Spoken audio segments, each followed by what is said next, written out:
Hello, boys and girls. This is Mrs. Vacanti. Today we're going to start with Chapter 16, Off to the Fair. It's a fun one. The night before the county fair, everybody went to bed early. Fern and Avery were in bed by 8. Avery lay dreaming that the Ferris wheel had stopped and that he was in the top car. Fern lay dreaming that she was getting sick of the swings.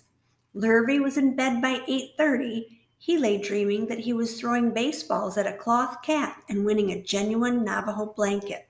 Mr. and Mrs. Zuckerman were in bed by 9. Mrs. Zuckerman lay dreaming about a deep freeze unit. Mr. Zuckerman lay dreaming about Wilbur.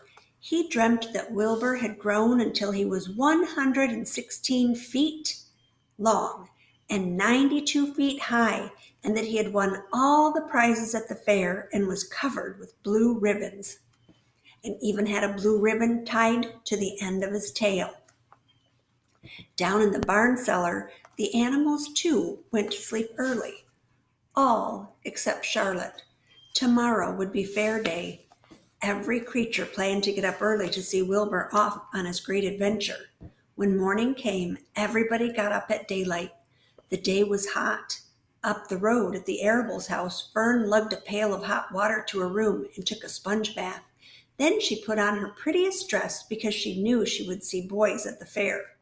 Mrs. Arable scrubbed the back of Avery's neck and wet his hair and parted it and brushed it down hard until it stuck to the top of his head, all but about 6 hairs that stood straight up. Avery put on clean underwear, clean blue jeans, and a clean shirt. Mr. Arable dressed, ate breakfast, and then went out and polished his truck. He had offered to drive everybody to the fair, including Wilbur. Bright and early, Lurvy put clean straw in Wilbur's crate and lifted it into the pig pen. The crate was green. In gold letters, it said Zuckerman's Famous Pig. Charlotte had her web looking fine for the occasion. Wilbur ate his breakfast slowly. He tried to look radiant without getting food in his ears. In the kitchen, Mrs. Zuckerman suddenly made an announcement. "Homer," she said to her husband, "I am going to give that pig a buttermilk bath." "A what?" said Mr. Zuckerman. "A buttermilk bath. My grandmother used to bathe her pig with buttermilk when it got dirty. I just remembered." "Wilbur's not dirty," said Mr. Zuckerman proudly. "He's filthy behind the ears," said Mrs. Zuckerman. "Every time Lurvy slops him, the food runs down around the ears. Then it dries and forms a crust. He also has a smudge on one side where he lays in the manure." "He lays in clean straw," corrected Mr. Zuckerman. "Well, he's dirty, and he's going to have a bath." Mr. Zuckerman sat down weakly and ate a donut. His wife went to the woodshed.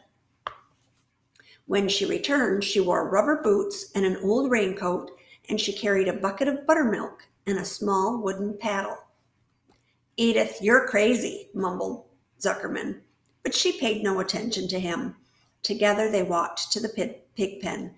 Mrs. Zuckerman wasted no time. She climbed in with Wilbur and went to work. Dipping her paddle in the buttermilk, she rubbed him all over. The geese gathered around to see the fun, and so did the sheep and lambs. Even Templeton poked his head out cautiously to watch Wilbur get a buttermilk bath. Charlotte got so interested she lowered herself on a drag line so she could see better. Wilbur stood still and closed his eyes. He could feel the buttermilk trickling down his sides. He opened his mouth, and some buttermilk ran in. It was delicious. He felt radiant and happy. When Mrs. Zuckerman got through and rubbed him dry, he was the cleanest, prettiest pig you ever saw. He was pure white, pink around the ears and snout, and smooth as silk. The Zuckermans went up to change into their best clothes. Lurvy went to shave and put on his plaid shirt and his purple necktie. The animals were left to themselves in the barn. The 7 goslings paraded round and round their mother. "Please, please, please take us to the fair," begged a gosling. Then all 7 began teasing to go. "Please, please, please, please, please, please, please." They made quite a racket. "Children," snapped the goose, "we're staying quietly, idly at home. Only Wilbur is going to the fair." Just then Charlotte interrupted. "I shall go too," she said softly. "I have decided to go with Wilbur. He may need me. We can't tell what may happen at the fairgrounds. Somebody's got to go along who knows how to write. And I think Templeton better come too. I might need someone to run errands and do general work." "I'm staying right here," grumbled the rat. "I haven't the slightest interest in fairs." "That's because you've never been to one," remarked the old sheep. "A fair's a rat's paradise. Everybody spills food at a fair. A rat can creep out late at night and have a feast. In the horse barn, you'll find oats that the trotters and pacers have spilled. In the trampled grass of the infield, you'll find old discarded lunch boxes containing the foul remains of peanut butter sandwiches, hard-boiled eggs, cracker crumbs, bits of donuts, and particles of cheese. In the hard-packed dirt of the midway, after the glaring lights are out and the people have gone home to bed, you will find a veritable treasure of popcorn fragments, frozen custard dribblings, candied apples abandoned by tired children, sugar fluff crystals, salted almonds, popsicles, partially gnawed ice cream cones, and the wooden sticks of lollipops. Everywhere is loot for a rat. In tents, in booths, in haylofts. Why, a fair has enough disgusting leftover food to satisfy a whole army of rats." Templeton's eyes were blazing. "Is this true?" he asked. "Is this appetizing yarn of yours true? I like high living, and what you say tempts me." "It is true," said the old goat. "Go to the fair, Templeton. You will find that the conditions at a fair will surpass your wildest dreams. Buckets with sour mash sticking to them, tin cans containing particles of tuna fish, greasy paper bags stuffed with rotten—" "That's enough," cried Templeton. "Don't tell me any more. I'm going." "Good," said Charlotte, winking at the old sheep. "Now then, there is no time to be lost. Wilbur will soon be put into the crate. Templeton and I must get in the crate now, right now, and hide ourselves." The rat didn't waste a minute. He scampered over to the crate, crawled between the slats, and pulled straw over him so he was hidden from sight. "All right," said Charlotte. "I'm next." She sailed into the air, let out a drag line, and dropped gently to the ground. Then she climbed the side of the crate and hid herself inside a knothole in the top board. The old sheep nodded. "What a cargo," she said. "That sign ought to say Zuckerman's Famous Pig and 2 stowaways." "Look out, the people are coming, umming," shouted the gander. "Cheese it, cheese it, cheese it!" The big truck with Mr. Arable at the wheel backed slowly down toward the barnyard. Lurvy and Mr. Zuckerman walked alongside. Fern and Avery were standing in the body of the truck, hanging on to the sideboards. "Listen to me," whispered the old sheep to Wilbur. "When they open the crate and try to put you in, struggle. Don't go without a tussle. Pigs always resist when they are being loaded." "If I struggle, I'll get dirty," said Wilbur. "Never mind that. Do as I say. Struggle. If you were to walk into that crate without resisting, Zuckerman might think that you were bewitched. He'd be scared to go to the fair." Templeton poked his head up through the straw.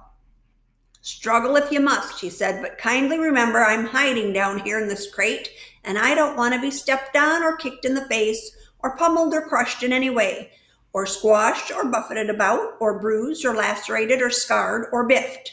Just watch what you're doing, Mr. Radiant, when they get shoving you in." "Be quiet, Templeton," said the sheep. "Pull in your head. They're coming. Look radiant, Wilbur. Lay low, Charlotte. Talk it up, geese." The truck backed slowly to the pig pen and stopped. Mr. Arable cut the motor, got out, walked around to the rear, and lowered the tailgate. The geese cheered. Mrs. Arable got out of the truck. Fern and Avery jumped to the ground. Mrs. Zuckerman came walking from the house. Everybody lined up at the fence and stood for a moment admiring Wilbur and the beautiful green crate. Nobody realized that the crate already contained a rat, and a spider. "That's some pig," said Mrs. Arable. "He's terrific," said Lurvy. "He's very radiant," said Fern, remembering the day he was born. "Well," said Mrs. Zuckerman, "he's clean anyway. The buttermilk certainly helped." Mr. Arable studied Wilbur carefully. "Yes, he's a wonderful pig," he said. "It's hard to believe that he was the runt of the litter." "You'll get some extra good ham and bacon, Homer, when it comes time to kill this pig. That pig." Wilbur heard those words and his heart almost stopped. "I think I'm going to faint," he whispered to the old sheep who was watching. "Kneel down," whispered the old sheep. "Let the blood rush to your head." Wilbur sank to his knees, all radiance gone. His eyes closed. "Look!" screamed Fern. "He's fading away." "Hey, watch me," yelled Avery, crawling on all fours to the crate. "I'm a pig! I'm a pig!"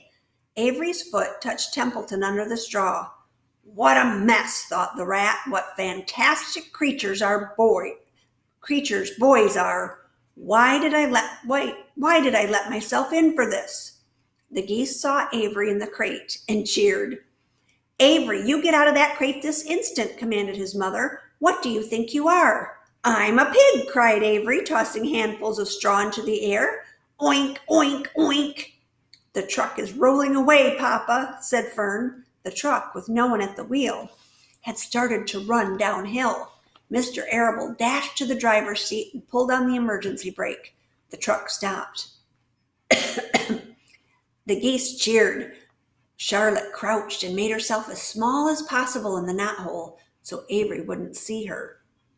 "Come out at once," cried Mrs. Arable. Avery crawled out of the crate on hands and knees, making faces at Wilbur. Wilbur fainted away. "The pig is passed out," said Mrs. Zuckerman. "Throw water on him." "Throw buttermilk," suggested Avery. The geese cheered. Lurvy ran for a pail of water. Fern climbed into the pen and knelt by Wilbur's side. "It's sunstroke," said Zuckerman. "The heat is too much for him." "Maybe he's dead," said Avery. "Come out of that pig pen immediately," cried Mrs. Arable. Avery obeyed his mother and climbed into the back of the truck so he could see better. Lurvy returned with cold water and dashed it on Wilbur.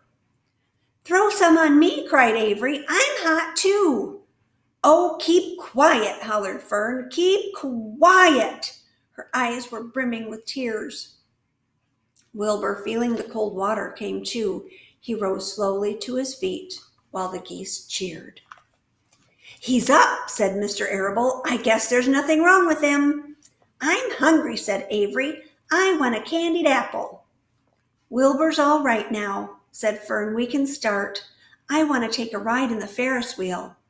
Mr. Zuckerman and Mr. Arable and Lurvy grabbed the pig and pushed him head first toward the crate. Wilbur began to struggle. The harder the men pushed, the harder he held back. Avery jumped down and joined the men. Wilbur kicked and thrashed and grunted.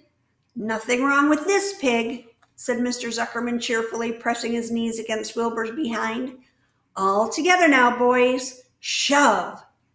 With a final heave, they jammed him into the crate. The geese cheered. Lurvy nailed some boards across the end so Wilbur couldn't back out. Then, using all their strength, the men picked up the crate and heaved it aboard the truck. They did not know that under the straw was a rat, and inside a knothole was a big gray spider. They only saw a pig. "Everybody in," called Mr. Arable. He started the motor. The ladies climbed in beside him. Mr. Zuckerman and Lurvy and Fern and Avery rode in the back, hanging onto the sideboards. The truck began to move ahead. The geese cheered. The children answered their cheer, and away they went to the fair.